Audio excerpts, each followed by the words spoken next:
మీకు స్వీట్ తినాలనిపిస్తుందా? అయితే ఇలా ట్రై చేయండి. జున్ను పాలు లేకుండా కూడా మనం ఇన్‌స్టంట్‌గా జున్ను అయితే చేసుకోవచ్చు. అదెలా అనుకుంటున్నారా? కామధేను వాళ్ళది జున్ను పౌడర్‌తో అనమాట. ఇది మనకి ఎక్కడ ఏ సూపర్ మార్కెట్‌లో అయినా దొరికేస్తుంది.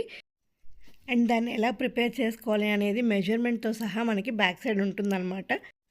నాకైతే జున్ను పాలు చాలా ఇష్టం. మరి మీకు ఎంత ఇష్టం అనేది కింద కామెంట్ సెక్షన్‌లో షేర్ చేసుకోండి. నేనైతే ముందుగా హాఫ్ లీటర్ మిల్క్ తీసుకున్నాను. దానికి సరిపడా బెల్లాన్ని ఇలా కొట్టి పెట్టుకున్నాను. అలాగే ఈ బెల్లం అంతా అందులో వేసేసుకొని కరిగేదాకా ఉంచుకోవాలన్నమాట. మిక్స్ చేసుకోవాలి. దీంట్లోకి మంచి ఫ్లేవర్ కోసం మనం ఇక్కడ మిరియాలు, యాలుక్కాయలు, పంచదార వేసి మిక్సీ చేసుకుంటాము. ఇదేంటంటే కొంచెం యాలుక్కాయలు, మిరియాలు మిక్సీ పడవు కాబట్టి ఆ 2 పంచదారతో కలిపి మిక్సీ వేసుకోవాలి. ఇక్కడ జున్ను పౌడర్ మొత్తం వేసేసుకోవాలి. వేసేసుకున్నాక మనం ముందే మిక్సీ చేసి పెట్టుకున్న ఈ పౌడర్ కూడా మనకి ఎంత మెజర్మెంట్ కావాలి అనేది చూసుకొని వేసుకోవాలి.